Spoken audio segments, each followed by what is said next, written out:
Iya, selamat pagi Sarah. Saat ini saya tengah berada di depan stasiun MRT Bundaran HI. Jika tadi kita melihat bahwa sekitar pukul 8.30 waktu Indonesia Barat, Presiden Republik Indonesia Joko Widodo meninjau secara langsung stasiun MRT untuk melihat bagaimana nantinya persiapan new normal yang sudah direncanakan oleh pihak dari pemerintah Republik Indonesia. Namun untuk lebih jelasnya lagi, sebenarnya seperti apa kesiapan dari new normal dan kemudian apa saja sebenarnya yang diperintahkan oleh Presiden Joko Widodo kepada jajaran di bawahnya, baik itu kepada Panglima, TNI, kemudian juga kepada Kapolri maupun juga kepada pihak-pihak dari gubernur di Indonesia.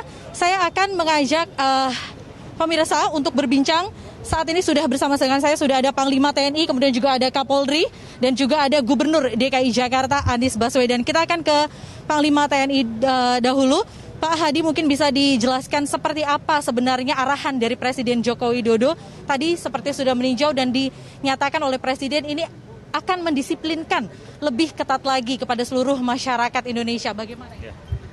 Jadi kegiatan pendisiplinan terhadap protokol kesehatan agar masyarakat tetap produktif namun aman terhadap COVID-19 ini. Ya. Perintah Presiden 2 minggu yang lalu dan baru hari ini kita laksanakan setelah Lebaran, akan dilaksanakan di 4 provinsi dan 25 kabupaten kota.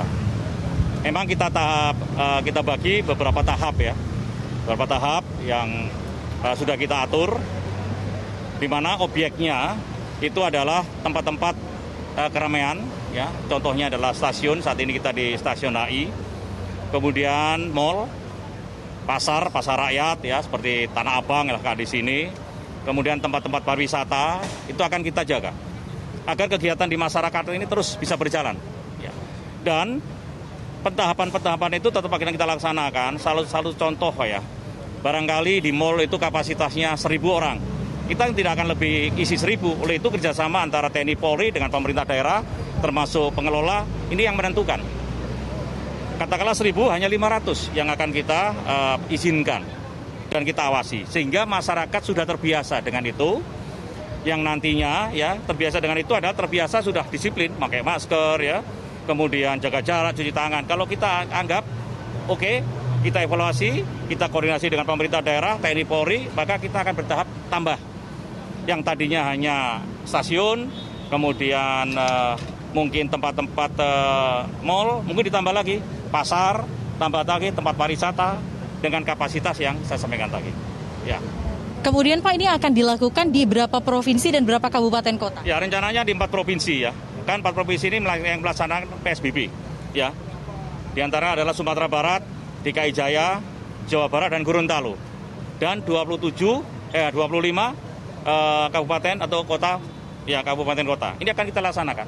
Dan hari ini dari 4 provinsi, 25 kabupaten kota itu ada 1.800 titik. Artinya berarti ada mal, ada 81, pasar ada berapa, itu ada 1.800.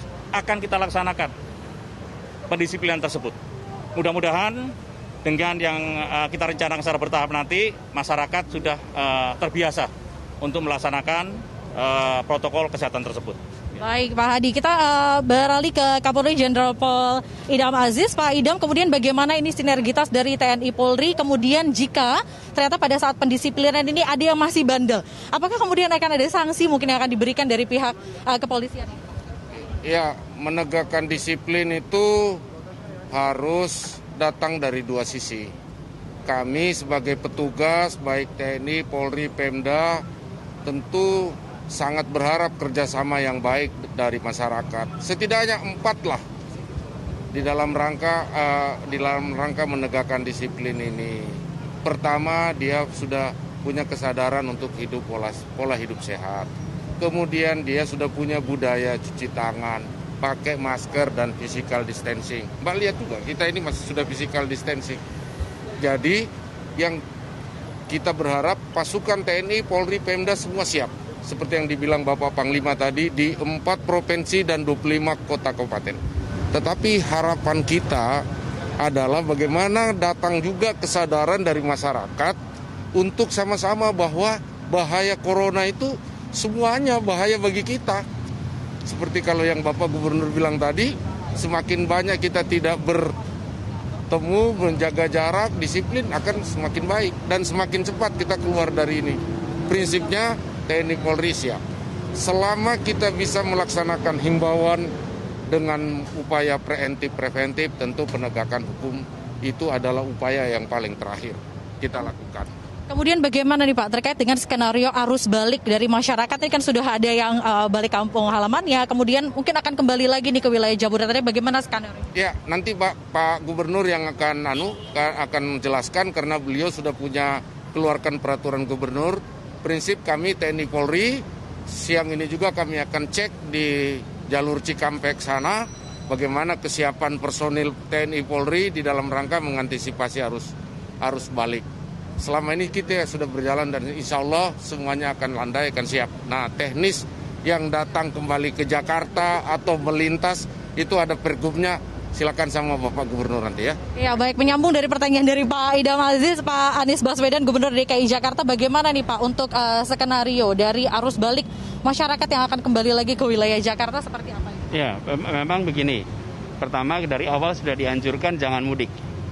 Bagi mereka yang tidak mudik, maka sudah tidak menjadi masalah karena berada di Jakarta. Pada mereka kita sampaikan terima kasih. Dan juga masyarakat yang memilih untuk berada di rumah selama musim Lebaran. Dan yang kedua, di Pemprov DKI kita memberikan izin masuk kepada orang-orang yang bekerja di 11 sektor yang karena tugasnya mereka harus melakukan perjalanan dinas. Tetapi selain itu, maka mereka tidak diizinkan untuk masuk dulu. Kita berkepentingan untuk melindungi seluruh warga Jakarta dan membuat semua usaha bersama ini tidak sia-sia. Bila ada arus mudik, maka apa yang kita kerjakan 2,5 bulan ini bisa sia-sia. Kita bisa seakan kembali lagi karena akan ada gelombang baru yang ada di Jakarta. Jadi demi melindungi seluruh masyarakat, maka saya minta kepada warga yang saat ini berada di luar Jakarta tunda dulu rencana pulangnya. Daripada memaksakan berangkat dan nanti ada pemeriksaan tidak diizinkan untuk masuk. Tunda dulu sampai situasi di Jakarta sudah landai, terkendali, baru nanti masuk Jakarta. Begitu. Kemudian melanjuti dari tadi apa yang disampaikan oleh Presiden Joko Widodo, ini kan akan pendisiplinan PSBB DKI Jakarta yang menerapkan PSBB. Kemudian ini bagaimana nih Pak untuk menghadapi new normal yang disampaikan oleh Presiden dan juga pendisiplinan di setiap daerah-daerah vital yang ada di wilayah DKI Jakarta? Ada dua hal. Pertama adalah saat ini sampai masa PSBB selesai, mari kita terus disiplin. Karena yang menentukan PSBB diperpanjang atau tidak bukan para ahli, bukan pemerintah, tapi yang menentukan perilaku kita semua. Bila kita memilih disiplin, kita bisa akhiri tanggal 4. Bila tidak, harus diperpanjang. Hal yang kedua, nanti kita akan memberikan protokol untuk semua sektor ketika beroperasi di masa transisi. Sesudah masa PSBB selesai, ada masa transisi, nanti ada protokolnya. Nah, protokol ini harus diterapkan sama-sama. Karena itu, apa yang hari ini diluncurkan oleh Bapak Presiden, penting sekali. Kami mengapresiasi dengan adanya bapak-bapak di TNI, polisi yang kemudian turun langsung untuk ikut mendorong pendisiplinan. Kami berharap nantinya kita bisa mempercepat masa pembatasan sosial ini. Nah, ini ada di 4 provinsi, salah satunya di Jakarta. Apalagi ini dilakukan pasca Lebaran, ini waktu yang sangat menentukan. Jadi hari-hari ke depan ini, 10 hari ke depan ini menentukan. Harapannya dengan adanya kegiatan pendisiplinan ini, insya Allah kita bisa lebih cepat menyelesaikan, gitu ya. Ya baik, terima kasih banyak Gubernur DKI Jakarta Pak Anies Baswedan, kemudian juga ada Kapolri Jenderal Polri Idam Aziz dan juga Panglima TNI Marsikal Hadi Cahyanto. Demikian perbincangan saya bersama dengan Panglima TNI, Kapolri dan juga Gubernur DKI Jakarta, dan tidak hanya di wilayah stasiun MRT Bundaran HI saja, namun juga nantinya sekitar pukul 13.50 waktu Indonesia Barat, Presiden Joko Widodo juga akan meninjau salah satu tempat pusat perniagaan yang ada di wilayah Bekasi Utara. Untuk sementara demikian, saya kembalikan ke studio rekan-rekan.